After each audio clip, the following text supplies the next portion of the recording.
Hey gang, thanks for coming back. I'm here with my friend James and Stel, and we are Meaningful Mischief. We're going to talk today about strengths and what that means to us and why we focus on it in our lives and in our businesses. So let's start with James. What do you think about strengths? What does it mean to you? So it's well, for me it's our own internal strengths, but in terms of how we are projecting ourselves for greatness. So it's internal of what we want to take out of it, but it's also externally of what people see the benefit of. So, and it comes down to, it can be unique ability that we've talked about, but it could be also, when we're in flow, when we're in our best self, right, when we are our happiest, but also when we're giving the most amount of output and production. Right on. Cool. I love that. I see strengths as the thing, if I were to break it down simply, and for years and working with teams and different organizations, that strengths are not just what you're good at, like you're good at math or you can build a good spreadsheet, but it's really the thing you're good at and you love doing. Now, if it's something that you love doing and you're not good at, that's a hobby. So strength is kind of the, it's where passion and performance kind of come together, right? And being in flow state and, right? So, question for you both. Stel, do you have anything to add to this? You want the clean version or the dirty version? Whatever you wish. Probably the clean version. I don't even want to. I don't know why I opened the door for that. No, tell. Strengths. The two words that come up for me whenever we talk about strengths or personal strengths, which you have both actually supported me massively with, because it's what you both do, are the words I am. Oh, so an identity statement? 100%. Tell me more. So we're born with our uniqueness. Okay. The I am. Okay, because if somebody says, who are you? How do you answer the question? It's a good question. Who are you? Well, we talk about what we do most of the time rather than who we are. Yeah, especially if you meet someone, it's like, hey, my name is Stel. How are you? What do you do? It's like you identify with the profession usually, or Yeah. What do you say? Do you say I'm an optometrist? No.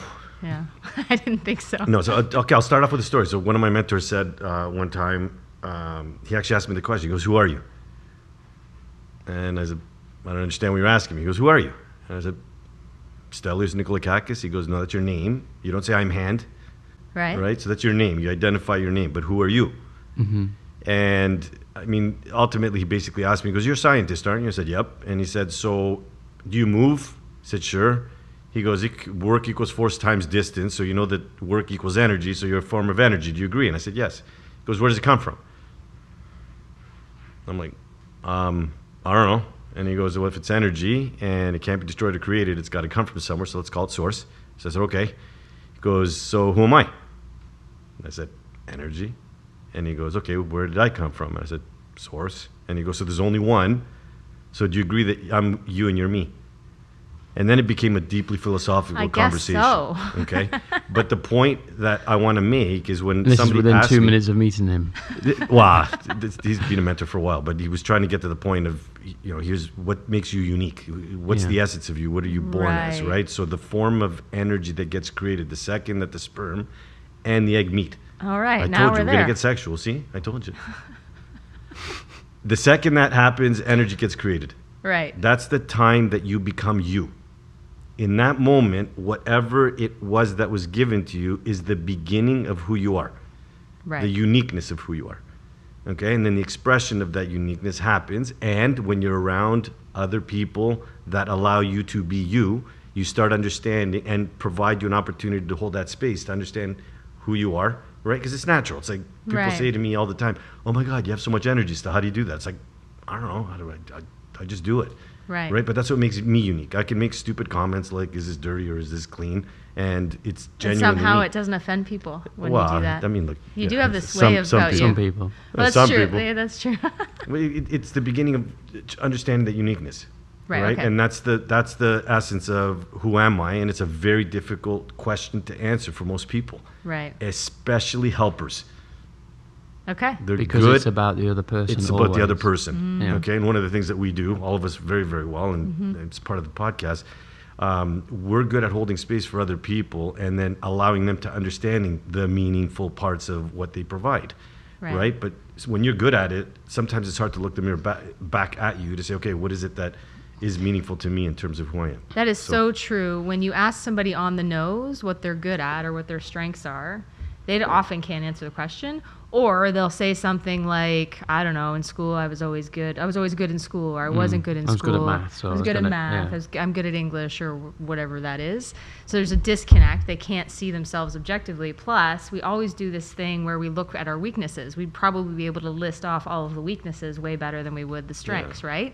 And so in the world of doing all kinds of work around strengths, I think we all know that organizations that are strengths-based organizations perform better than ones that don't. Like, they're exponentially, better performing because people operating in their zone of genius, or, the thing that they do best, it amplifies their performance instead of focusing on the weak thing, right?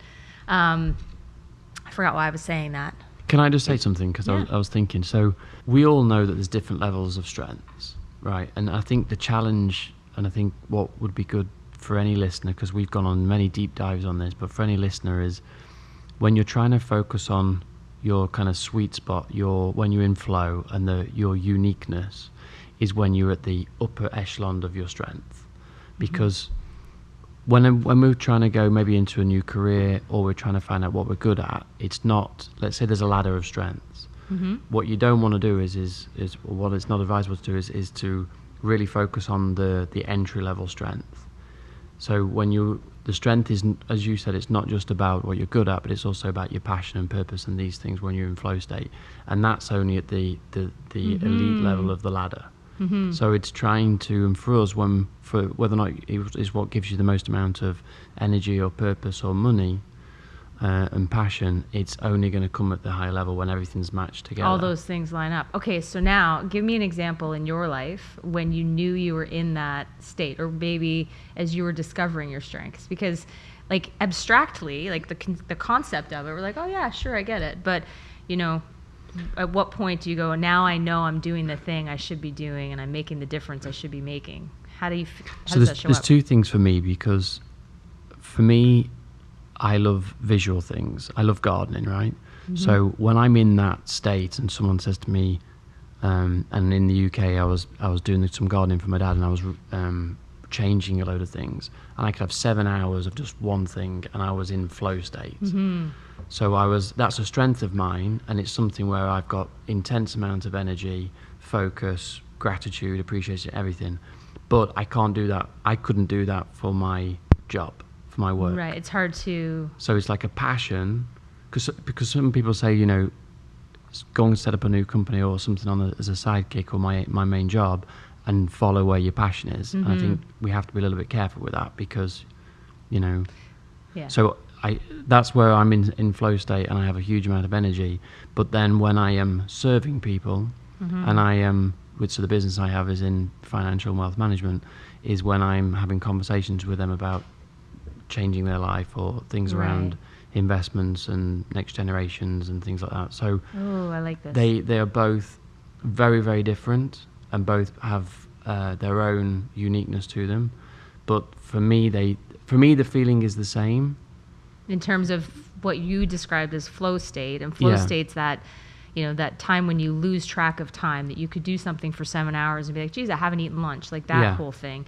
What I'm picking up on what you're saying now here, though, is, yes, if you love something and you're not good at it, that's a hobby, but it's also a hobby. Like, we're here because we want to have an impact in the world. And so I think what you're lining up is the thing you're good at and love doing, and you feel in service of others. It's about having an impact in the world. Now, the garden has a positive impact, but it's not the same as you helping change someone's life.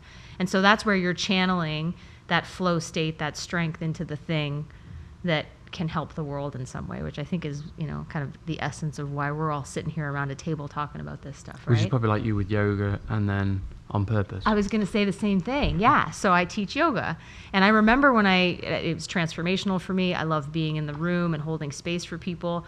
You could argue I have no time to do it in my life, and every time I go to, like, it's the day to teach, I'm like, I have no time for this. I'm building a business. And then I come home from that, and I'm like, don't ever let me stop teaching yoga, because it fills my bucket.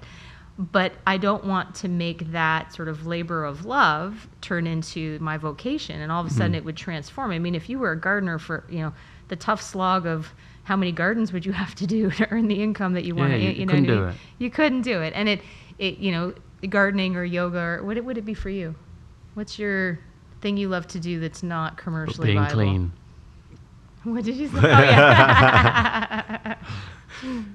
It's an interesting question because to me everything is the same now. It's all vision Oh, related. that's amazing. Everything's vision for me. Right. Sports? Sports for sure. Because like you like to go to hockey games and do those things. Yeah. Not making that into your... But again, it's like, the meaningful impact and meaningful moments to me are applied everywhere and I can see them. Okay. And you ask the question, it's like, okay, flow state is huge. Yeah. But the question is, how many people really know what flow state is and what it means? Well, they don't. That's why we're breaking it down for people. I know. And until you can experience it, you really don't know what it is. So I would argue two things. Everybody's experienced flow state. They don't know, they may not know that they're in that, but the people are disconnected from what they love. And you said something about helpers. We have, one of the key people on our team is definitely a helper. And we spent maybe 14 months of from when she started to asking her the question, what are you good at? She's probably good at everything because she's a helper. And so she's motivated to be good at everything. Yeah. She actually couldn't see what she was good at. And so it wasn't until we sort of said, okay, now we're going to look at that. We're going to, what things do you find joy when you're doing? What things do you lose a sense of time? So then she got closer and closer and closer to understanding what that is. So I think everybody's felt it. They just don't necessarily know that they're in it. And also perhaps that thing could also contribute to the world in some way. Like they think it happens when they're playing video games at home, but maybe there's something about that they could apply to their jobs. You can also create flow state by reframing how you see something, right? So I don't like anything to do with accounting, any administrative function in my business, basically. But if I could channel that is a key enabler to helping support people's livelihoods because we're, paying our bills on time and growing the business and all that stuff, I can channel that part of me wanting to have a positive impact on our team into that activity. You can actually create it based on how you look at it too. That's not strength though, necessarily. That's just trying to... Okay, let me... what's coming to my mind right now? There's lots of tools to understand sort of what you're unique in. Oh yeah. Right, Kolbe, there's a million Strength assessments. Finders, there's a million assessments. Yeah. The one that I'm trained in deeply is called the Strength Deployment Inventory, or Core Strengths. Yeah. Okay, and the reason why we call it Core Strengths is because there's two parts to the puzzle. One is your core, and then the second one is the strengths, and they're connected. And the visual that we give is an iceberg. Mm-hmm. Okay, so you have an iceberg, you see the tip of the iceberg. The other analogy that we give is an anchor in the water with a chain and a buoy on top. Mm-hmm. Okay, so the buoy is the strength, right? So people see the strength here. It doesn't necessarily mean that it's what motivates them at a core level, the core strength. Right. Okay? So the iceberg, the tip of the iceberg is what people see, right? So I can look at both of you and say, wow, I didn't know that you're that detailed with what you see. And I didn't realize... We learned new strengths about James today. Right? So these are behaviors that show up as a strength. Yeah. Typically, the frequency of the behavior is giving an indication of what the motivational value system is internally. Okay. Not always, but typically. Okay, now, if I see a strength that's going to be detail, okay, and I hear detail, yeah, my language will be in a detailed format. But what happens if it doesn't excite James? I'm going to make an assumption that he's very detailed in nature. Right. But now we're talking about how you interact with his strengths. But so I'm interacting with his strengths, but depending on how firm I am with understanding my own or the I am, I may make a wrong assumption. The person with the most flexibility in the behavior controls the system. Mm-hmm. So the more I understand myself, the easier it is for me to understand someone else. Oh, I totally see that. Okay? Yeah. And this is the key now, because you need to go deep inside, and it's not necessarily easy. Yeah. Do you think you need to go... I get the benefit of going deep, but I also think, I believe that people could, with a fairly quick sort of inventory of what lights them up and what doesn't, they could get closer to a sense of what their strengths are. Like you go through an exercise, you say, okay, pick a team moment in your life, whether it was Little League or 10 years ago or in your job right now, and why was it a good experience? What were you all trying to work toward? Who were the players on the team? Like if the three of us went and did something together and it felt good and we had a good outcome. So you start to break that down and then ask somebody, okay, so what was your role? And what did you do? And not just what did you functionally do, like were you the guy on the PowerPoint or were you the guy on the itinerary or whatever it was, but how did you show up in your personality strengths? Because there's the performance strengths, there's your passion strengths, and there's your personality strengths. Like I think it's way easier for people to access that. Like sometimes we complicate it and then it feels like, oh, I have to do, we've all done, I think I've probably done 15 different assessments on my personality, how I think, what I like, all the stuff. And I love that stuff. Like we could nerd out on it all day. I also think that just listening, somebody could in 30 minutes kind of break it down for themselves and figure out if they gave themselves those filters and asked for examples from their life. Like when did this feel good and what did I do? Exactly. That's how, and then if you want to dig into it deeper, because there's a wealth of knowledge around and sort of depth to where that comes from and what drives you. The universal question everybody has is, what gives me a sense of self-worth? Yeah. Period. Okay? Everybody wants to feel good about themselves. Okay, it's universal. Okay? Now the thing is, we typically do things and act in a certain way for us to feel good about ourselves and make the assumption that's what everybody wants. Right. And it's a wrong assumption. Right. Okay? About the actual way that you show up is, because I assume that everybody wants this from me. Yeah, if I say to you, what gives you a sense of self-worth, what makes you feel good, what are you going to say?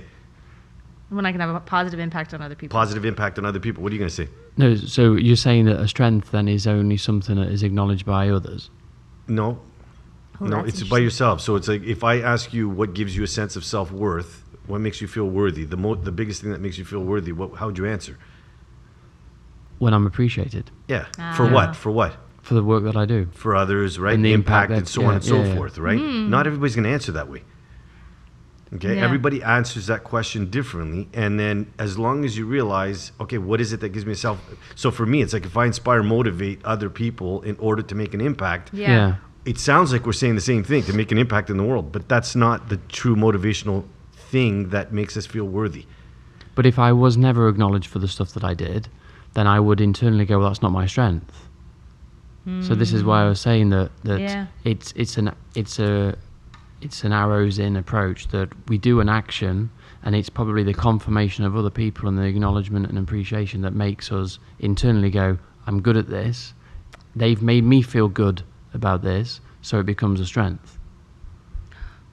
That's interesting. What's first, the chicken or the egg? Yeah. Right? Because like if in your career you do a bunch of things, and some things you don't thrive at, and other things you do, and then all of a sudden you find yourself doing more and more and more of a thing because you're validated. You're good at it. You love it, and then because you're good at it and love it, you get validated. You get better to it. So it self-perpetuates.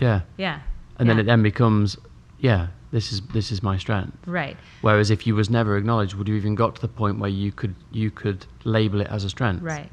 So then let's take it back. So let's say, why is this important? Like why are we talking about this today? Like why does it matter to us? I believe that this matters. This is of paramount importance in the world because we have 85% of the world's employee base is unengaged in their work. And I think that's for a couple of reasons. I think, a big part of it is they're not connected to why they're doing it in the first place, and businesses aren't connected to why they're doing it in the first place. Like that's a whole mission around, get really clear about why it matters, which is what I'm asking this question. But the second thing is that people go in and they do what they have been trained to do, whether it's, whether you're the front line in a factory or you're the CEO. It's kind of like, this is the mold that I have to fit in to do this type of job. So we're disconnected from that spirit in ourselves that says, what I do matters and how I show up matters and all of that. And I think that's why this is a fundamental conversation. If, you want to be happier in your own life, and you want to have more of an impact in the world, you 100% need to be dialed into your strengths. And if you are responsible for a group of people, and on any level, the best thing you can do is connect them to why you all matter, like why you're all together in the first place as an organization doing something, and then help them uncover their strengths, because you will be able to, 10x your impact if you could do that, right? And so on some level, we need to make it really easy for people to get to that space. And sometimes, because we nerd out on this stuff, we can go like super deep and it feels inaccessible. Like we've all gone through this process in this coaching group that we're in around unique ability, and we call strengths unique ability, and it's a beautiful process, and it's hard to get to. Like it takes work and effort and dedication, yeah. Yeah, and like some real self-reflection where you're kind of outside of yourself looking in, and you get feedback from everybody and stuff like that. And I think it's a beautiful thing. I just would love for people to be able to get to it faster, even just for driving in your car or on a walk, listening to this podcast. What are like 3 things you could do to get closer to understanding your strengths? And then if you're a leader in your business, how do you help your team find their strengths too?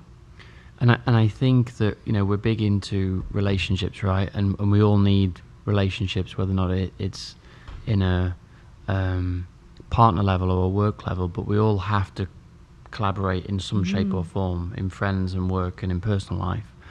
And when you realize your strengths, you also realize your weaknesses, and you then have a great understanding of how you then can match up with the people around you and how to create successful moments, to create successful outcomes. Yeah. And you only get to that when you are matching up your strength with somebody else's strength. Yeah. And you're aware of the weaknesses that go with it, which you try to avoid. Yeah, that's so cool. Yeah. Which again, we know because of our discovery, right? We know what our strengths are, but we also know what we're not good at. And Yes. if you work on your weaknesses, they just become strong weaknesses. Yeah. They never become a strength. So for me, it's spending as much time as you can within your areas of strengths. And if you can either leave the weaknesses, or you get, like in business, you'd get other people's strengths to take over where you're weak. Yeah, that's and then so that becomes, you level up in terms of your business and capability. I hadn't really thought about that as it relates to this, but absolutely in terms of putting together the best team and closing gaps. I don't know that if I'm not sure everybody's self-aware enough to know about their blind spots or their weaknesses. I would love think for if they're people honest, to be. they will be, but probably not because, and maybe this is something for any listener is to do some of the tests that we've done. Yeah, we can put some in the show notes too, right? One that came to mind for me, and I don't know if you guys have done Working Genius, the Patrick Lencioni. Okay, you guys have done it? Mm-hmm. Oh, that's so fun. We won't nerd out on what our profiles are because nobody cares.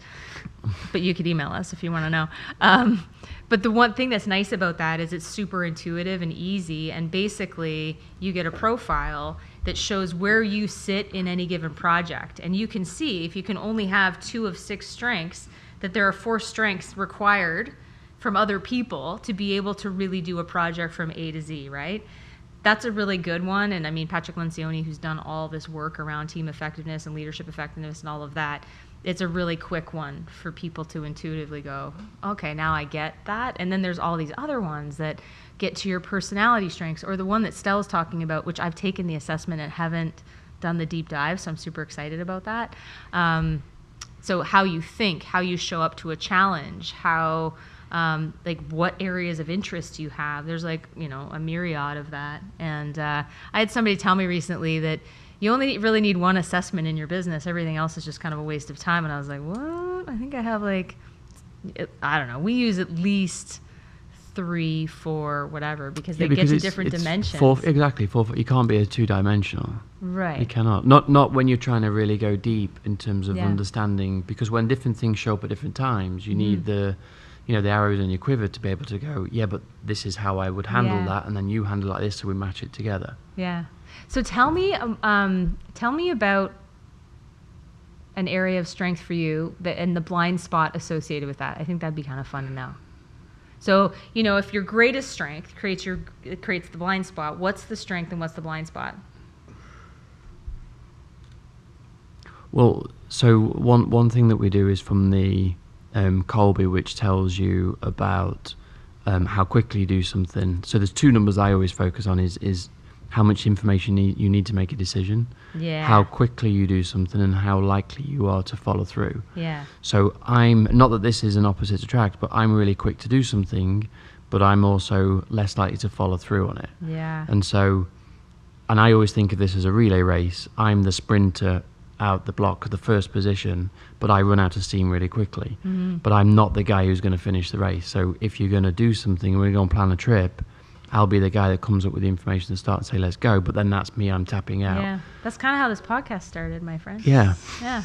Yeah. You know what? We're really short on follow through too, which is interesting that we're even here, but I think it's because we're accountable to each other and we're excited about it. There's motivation. We think this matters, and that's why we're... But I've just thought of an answer, actually, it's probably more appropriate to your question, because if you're thinking about what are you good at, but what's the other side, we're all very futuristic people. Like our strength is 1 and 2, which is we're more comfortable thinking about the future than we are about the present or the past. Yeah. So if someone wants to go back and wants to go, but why, and why did we do this? I'm like, you know, 100%. Where's the door? Yes, right. Because I'm not comfortable and I don't like living in the past and thinking about. Whereas if you want to talk about how the future could look like, I'm all in. Yeah. And I think that's where it's good to understand who you're talking with, and because we're all, and that's why we're doing this, because we're high in empathy, we're high in giving, and we're high in futuristic. So we're thinking about what can we do in the future and to help people, you know, navigate through life and, you know, any shortcomings. Totally. So I love that, because for me, this conversation, we talked about it in our first episode, but for me, this conversation is about me learning too, right? Like, as we talk about this stuff, and when I listen to podcasts, I'm like, I kind of just want to be at the table with those guys talking about the things that matter to me, which is interesting. I don't want to talk about the past, though. I get itchy when people do that. Yeah. I get like agitated. It's a total trigger. For me, the metaphor I use that I figured out, I don't know, a few years back was, you know, the people on my team are super detail focused and action oriented, so they're high on follow through, which is amazing. But I live at 30,000 feet.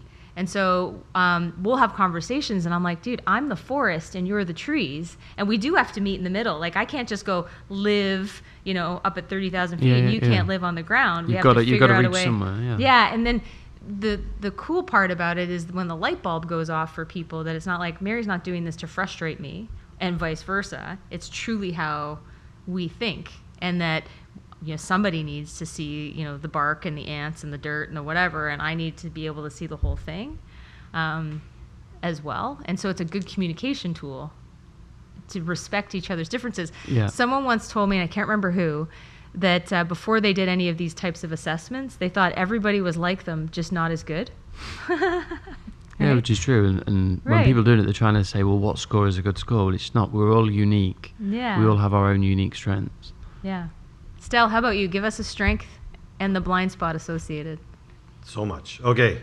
I love that you're making notes. It's like you're a lawyer sitting and waiting for your turn to... Okay, Your Honor. Here we go. No, what came up is you've worked with my team, right? And one of the things that you said is that there's one thing everybody wants, it's contribution. It's who we are. The second thing I wrote down, and I'll stick with the tool I know because it's relevant to this conversation. With SDI, the strength deployment or core strengths, there are no weaknesses. There are no blind spots. There's overdone strengths though. Okay, so that's kind of the same thing from a different... It is, but you'll see how it's connected, right? So so there's two stories I'll tell you. But you didn't answer my question. I am answering your question. Okay. Why are you so pushy? You're so pushy. Well, she's being specific. I'm trying to stay on task here. No, you want me to answer your question? Go fire. Ask me again. No, Ask me again. What is one strength that you overdo? Ask me again. One more time. No. One more time. I dare you. Yeah, no, I'm not asking now. I'm definitely not asking now. No, but look, in all honesty, here's the question where you're going, okay, so here's, if I'm not aware of my surroundings and I do my strength, which both of you guys are going to laugh at, somebody might get offended. Now, they're offended because I'm overdoing my strength in their world. It's not because it's a blind spot for me. So I want you to be able to say it only because because as we talk about these things, to get to use examples to show okay, in me it's the forest and the trees. With James it's quick start, low follow through on the quick to start things, not to follow through. So I'm trying to. So you want to know? So when we look, one of my top strengths is positivity. That's a good one. Yeah, me too. You too. Now, if somebody's just come from a funeral. Yes. Okay, and I'm like, what up? Yeah. It's still positivity, but it's overdone in the moment of I get the environment that I'm in. Okay. Right? So now if, Right. I guess the blind spot is if I don't have social awareness to know that that person just came from a Yes. funeral, that's what we mean by overdone strength. Okay. Okay, so that's why I hear strengths, and again, it's hard for me to disconnect where the strength is and where the core of the individual is. So I'll tell you guys 2 stories, and then it'll hopefully link in. Okay. Hopefully. Hopefully. We So- also hope that. Number one, and this goes to you when you ask my team certain questions in terms of the contribution, and Yeah. it's something I always ask young people. Okay, so if you ask a 15, my son's 15, what do you want to do when you get older? Number one question they give you, number one answer they give you. I don't know. I don't know. Mm-hmm. Right? If you ask the question, I'm going to give you all the money in the world and it's going to be in your bank account tomorrow. Okay? But there's one stipulation. You have to work. Okay? So you don't have to worry about money for the rest of your life. Your parents take care of, everybody's taken care of. You don't need to know specifically what you're going to do. But in what area would you work and what do you think you would do? You get an answer. Always. Well, not always, but most of the time. What do you think the answer 95% of the time is when you ask that question to any individual? It always has to do with 2 things. Giving back, helping people. Contributions, okay, and growth, which is the formula for passion. P equals G Totally. plus C.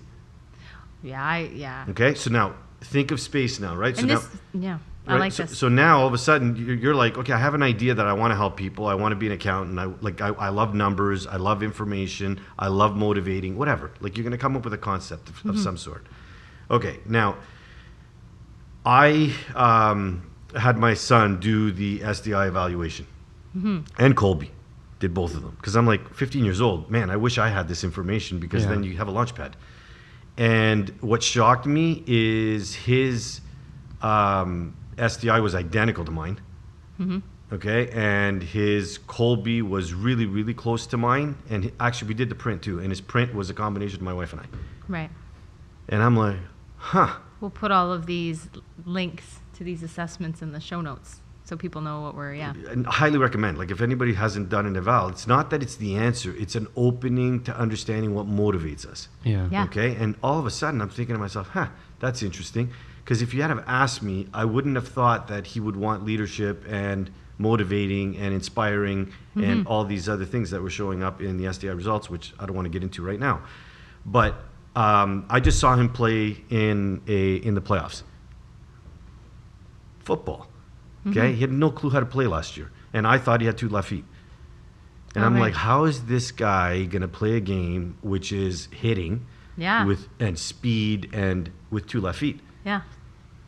Well, he was the captain of the team today for the playoffs. Oh, that's great. And the way he led now it's his uniqueness, his strengths that have It's come to coming the through. forefront, which drove his behavior and motivation to get up at 6:30, 6 o'clock in the morning to do it. Same thing here. Why am I here?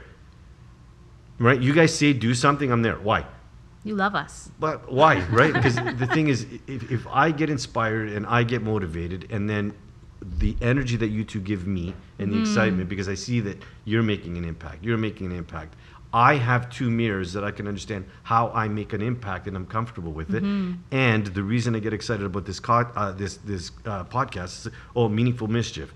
Yeah, because our abilities aren't this, we know how to make pens.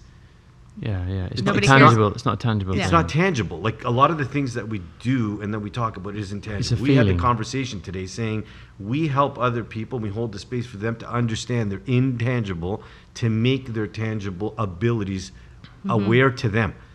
Okay? And I don't know about you two, but I get excited when I can take my abilities and strengths and see the impact that they have That's indirectly huge. to other people. I think Huge. everybody in the world will want some version of that. And I also think everybody has intangible and tangible, like performance, passion, personality, like strengths that we don't necessarily connect to because we actually as a culture don't celebrate them.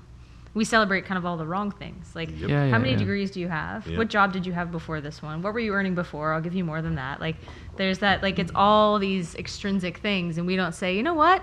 When Stel shows up in a room, he just brightens up the room and brings the energy level up. What value can you bring to the company? Yeah. We're paying based on the things that, I want to add another story that happened. So I taught at the university for 10 years, and in my very last year, I asked the question to the graduates. That specific question, you have $1 billion in the bank, whatever I said the amount. And then I posed the question a little bit differently. I said, how many of you would still do optometry? How many did you get? How many do you think? 94 for the whole country. Oh gosh, like 10? 3. Yeah. And I had rapport with them. This is the problem, though. So this gets into a different issue, which is people see work as a job and not as part of a fulfilling and rewarding life. But watch. So you said the hobby, and I said I see everything as vision now, right? I mean, it took work for me to get there, and yes, sports is a huge part of why I'm successful. Travel's another one, huge part. I didn't know at the time, but it's all the same thing, right? And flow state, I experienced in sports all the time. But then I asked the question. I said, "What would you guys do?" Right, and the girl in the front's waving her hand. I called on her. She goes, "I'd be a Raptors dancer." Really? And I thought, really? And my inappropriateness is thinking, man, the only thing that could have been worse if she said she wanted to be a stripper. But I was like, how do I even answer this right now? Hopefully she's not listening to this. Well, and if she is, and if maybe she it's is, a then good she knows. Because so I got 3%, and I got a dancer in the front. That's just disappointing from a purpose perspective. Like you could use your life and your skill set. Well, so it would have been nice to ask at the start of the course. What's that? You should have asked at the start of the 10 years. But watch was interesting, right? Because again, I didn't even know how to answer. Because I'm like you guys going, what are you even doing in my head? But here's the misperceptions that happen, even societal. Because the first thing is, what the hell are you doing here? Watch what happens now. Next one was National Geographic photographer. Next one was whatever. Like they all had a lot of charity stuff. A lot. I'd run a charity, blah, blah, blah, blah, blah. Oh. I get to the far corner, and she says, a hairdresser. And I'm like, okay, you have to enlighten me. The dancer, I'm not comfortable with. You enlighten me. Mm-hmm. And then she says, the impact I make in people's lives with my art. Well, and that's I went, lovely. Huh. And then the one beside her. We're being judgy about jobs. I know. That's not good. But I was too, Bad right? on you, James. I was too. And me. So the other one beside, she did my wedding. It was amazing. I can attest to it. She made us feel amazing, blah, blah, blah, blah, blah. And then it hit me, and I went, huh. And I'm an end guy. I've always been an end guy. So I said to her, how much time do you spend in the dispensary downstairs where we fit people with glasses? Again, we're doctors, so it's like, whatever. We're just going to go because we have to get the mark, but what none of us kind of care. guy are you? What? An and guy, And. not an or. Oh, okay, got you. I'm an end guy. I'm glad. So I said to her, I would spend more time downstairs and use your strengths to apply to how you can help somebody visually with lenses and frames so that they feel good about themselves, and now you got both things. And then I went, I go, dancer. I've always wanted to be a Maple Leaf, but I can't skate. Right. I have a 1963-64 Stanley Cup puck in my office, and beside it is where my ring is going to be when the Leafs win, because they need me as their optometrist because of the strengths I bring to the table. And I said, you can talk to the Raptors Dance Pack. I'm sure they don't have an optometrist. You're going to offer your services for free. You're going to fly with them. Mm-hmm. You're going to dance with them. And you're going to provide them performance-enhancing vision support. That's amazing. And you're going to be an optometrist and, right? Yeah. So the key thing is, like, back to what you're saying, even though you like gardening, you are gardening all the time. Oh, I see what you mean, yeah. Yeah, because you're creating. You just did it now when we came in here. You're like, move this plant. Now, it was funny watching. This is a new venue for us. Right? But you're doing it all the time. It's just, it's in a different form. And again, it's like, okay, you're a marketing PR person. No, you're not. You're ex-lawyer, or you're a lawyer and a finance guy. No, you're not. I'm an optometrist. No, we're not. Okay, that's not our strengths. It's like, they're going to say, oh, you're one of the best finance guys in the world because you work with all these amazing families and blah, blah, blah, blah, blah. Yeah. You're an amazing PR person because you have your own company, blah, blah, blah, blah, blah. And I'm an amazing optometrist. Yeah. But what makes us amazing? It's because of the impact we create. And it's based on much who we deeper are, things, not on necessarily who what we do. are, not what we do. And Yeah. the core, which is big, both of us, we teach it all the time, is why do we do what we do? Why do we do what we do? You're born with that. So to wrap it up, Yeah. in terms of strength, then, like someone listening, what is the takeaway from this? That you figure out who you are, and then that becomes your strength. Oh, so that's interesting, because I think the journey to who you are is a lifelong journey, and we kind of unlearn who we are as we grow up and conform to the communities that we live in and all that. And that's good. That's survival. We need that. We need to be connected into community. But I wouldn't want to predicate knowing who you are to showing up with your strengths. I would say, like, if there's one key takeaway, strengths are a driver of engagement and contribution, and and happiness and all of that, to feeling like fulfilled and into those beautiful moments yourself and for your team too. So like paramount in the human development and happiness area, and spend some time thinking about it, whether it's 10 minutes or you do all of the assessments. I would say that would be my, and then we can put in some of our favorite assessments in the show notes and talk about why, maybe. I actually made a note of that, saying that how much time do we actually spend in a quiet room with no phone, working on ourselves, but two, more importantly, and for the purpose of this, actually saying what are we good at, and asking other people, because it's more, as you said, about getting gratification and appreciation from other people and acknowledgement. Ask other people, like the 5, and we did this, right? When we ask 10 people around what they think that we're good at. It doesn't have to be 10, but totally. Someone at work, someone, your brother or sister, family member, and ask, a friend or people close around what they think that we're good at, because there'll be some commonalities in that. Yeah, and it's the power of observation. They can observe you looking happy, fulfilled, rewarded. Maybe you don't notice because you're in the moment, right? Yeah. So they also have that perspective as well. That's good. That's it. Okay, good. I'm gonna add one thing, but the tools I think are huge for me because it's an opening for anyone. I think the tool depends on who you are, what age you're at, and where you are in life. But to have somebody do the tool and then have somebody facilitate what it means will bring an awareness and opening up the conversation on understanding who you are. SDI, core strengths, Kolbe, maybe, depending. I think you need help with that one. Print for me is a big one. Yeah. And I like print and core strengths the most because it gets into your why, and they're the only two that talk about conflict. Yeah. And if anyone wants to do the test and then with the results reach back to us, we're happy to give some guidance and things. So cool. Good. Thank you for listening. Thank you. Thank you. Love you guys. Love you too, Stel. I think that plant's a little off.